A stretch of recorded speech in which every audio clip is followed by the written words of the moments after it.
Olá, tudo bem? Meu nome é Alan Faleiros, eu sou fisioterapeuta e trabalho com intervenção da dor. Hoje vim aqui falar para vocês um assunto bem interessante. Nosso papel como fisioterapeuta dentro do esporte, trabalhando com prevenção de lesão. Normalmente, todas as pessoas que praticam atividade física sofrem de algum incômodo, seja ela uma dor ou uma lesão. E é nosso papel como fisioterapeuta, especialistas em movimento, é nós que temos essa capacidade técnica e metodológica para prevenir de forma eficaz e tratar o paciente de acordo com suas lesões apresentadas clinicamente. Por isso, destrinchar a periodização do treino do seu paciente, seja ele um esportista ou não, é tão importante para evitar sobrecargas mecânicas, os distúrbios funcionais que comprometerão não somente seu gesto esportivo, mas também o seu dia a dia dentro da função que ele exerce. Elaborar um protocolo de tratamento muitas vezes se torna tão corriqueiro no nosso dia a dia que a gente não dá tanta importância para o tratamento pré-lesão, ou seja, a visão de um tratamento para não lesionar. Olhando para isso, eu, Alan, fisioterapeuta, identifico como um dos principais fatores na hora de prevenir uma lesão, que é preparar o seu atleta, gerando ele uma mobilidade e uma estabilidade articular, seja em todo o corpo, entender o seu paciente, os eixos do seu paciente, os deslocamentos, os níveis de forças gerados durante a sua prática esportiva. Por isso eu identifico como os principais pilares da prevenção de lesão, que é conseguir lidar de forma segura um processo de reabilitação, melhorar a dor e o desconforto do seu paciente, a forma de prevenir as lesões e otimizar a performance desportiva daquele atleta. Em relação à reabilitação, existe de forma invariável as alterações em dois níveis, seja ela estrutural ou funcional. Quando essa alteração é estrutural, eu tenho um caminho mais longo a percorrer, uma vez que a estrutura governa a função, ou seja, se meu aluno ou meu paciente tem uma lesão estrutural, como uma fratura, claramente as suas funções, como caminhar, seja ela a prática esportiva, ela vai estar alterada. Já se ele tem uma alteração funcional, como por exemplo, não conseguir levantar o braço para pentear o cabelo, não necessariamente eu tenho uma alteração estrutural, mas pode haver ou não, certo? Portanto, o fisioterapeuta deve identificar como estão as estruturas do corpo ali, como estão as estruturas corporais, a fim de identificar alguma alteração estrutural, certo? Na sequência do diagnóstico deve ser do ponto de vista funcional, ou seja, a avaliação funcional que deve ser feita por você, profissional, torna-se tão importante para entender como andam as funções básicas daquele atleta ou paciente. A palavra performance está sempre associada ao alto nível de rendimento, ao alto nível esportivo. Mas, na verdade, performar significa atuar, realizar, desempenhar bem uma atividade. Portanto, todos os nossos alunos e pacientes, sejam eles idosos, crianças, reabilitados ou sejam eles atletas, precisam melhorar a sua performance. Com base nesse simples conceito de performance, Gray Cook idealizou uma pirâmide para explicar e exemplificar esses conceitos. Na sua base estão todos os movimentos funcionais, onde sua essência vem embasada de controle de movimento. Entenda como a capacidade de articulação ela fica livre, sem restrições, bem como permitir uma ótima estabilidade articular. Né? Ou seja, controle de movimento é a combinação entre mobilidade e estabilidade numa articulação. Todos os movimentos articulares dependem dessas duas variáveis e qualquer alteração na amplitude do movimento, a falta de ativação intra e interneuromuscular para controlar o movimento dentro do sistema nervoso central vai gerar uma adaptação, certo?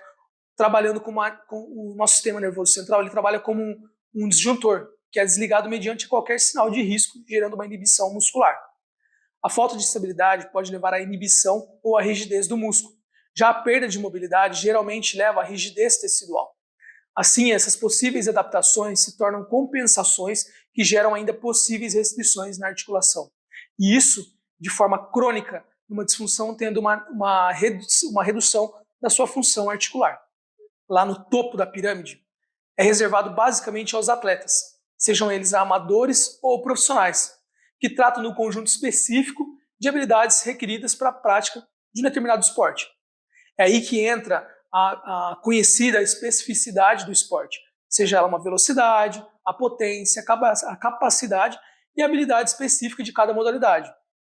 A grande maioria de nós mortais vai ficar somente nos primeiros níveis dos degraus dessa pirâmide. Movimentar-se bem está totalmente relacionado à mobilidade e à estabilidade. Todos os movimentos do nosso corpo humano demandam de uma sinergia entre mobilidade e estabilidade articular. Alguns movimentos dependem mais de um ou de outro componente. E algumas articulações também têm predominância. A gente vai ver brevemente o conceito e o mais importante, que é como utilizar ambos de forma efetiva, para depois entender essa predominância. Mobilidade, que é a capacidade de se movimentar livremente, sem restrições nos 3 planos de movimento, certo? E estabilidade é a capacidade de uma articulação em se manter de uma forma de controle mediante uma carga externa ou interna. Você deve entender que o objetivo principal do treinamento funcional é prevenir e reparar as disfunções. Um importante aspecto a se deixar claro: as lesões estão intimamente ligadas às funções articulares, mas na verdade à disfunção articular. Mike Boyler cita os problemas de uma articulação geralmente aparecem com uma dor numa articulação vizinha. O exemplo clássico disso é a lombar. Há pouco tempo atrás, a ciência acreditava que o problema estava na fraqueza do core, mas McGill constatou que as pessoas com dores lombares têm mais função muscular no core que os indivíduos sem dor na lombar. Portanto, o problema não vem daí. Um quadril pouco móvel pode ser o problema. Olha aí a articulação vizinha te lembrando sobre esse tema. Tanto o glúteo como o ilho-psoas têm suas funções e as inserções na lombar. Quanto mais rígido, mais inibem o movimento do quadril e sobrecarregam a lombar. Você consegue perceber que em poucas linhas se abriram algumas possibilidades de boa parte dos profissionais não enxergam? Aí ao não darem a devida importância a esse trabalho de estabilidade e mobilidade, pensando na prevenção da reabilitação e reabilitação, além de não permitirem que os alunos atinjam a sua melhor performance, estão expondo eles a possíveis lesões e desconfortos. Mas qual o maior marketing que nós temos, se não o nosso próprio paciente? É ele que vai falar bem de você para um amigo, vai postar no Instagram, tá pago. Então, é importante a gente cuidar bem dele, e para isso é fundamental fazer uma avaliação simples com o maior grau de precisão possível.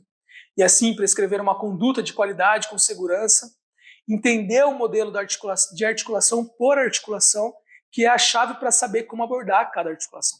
Mas somente uma boa avaliação pode identificar exatamente onde está essa disfunção.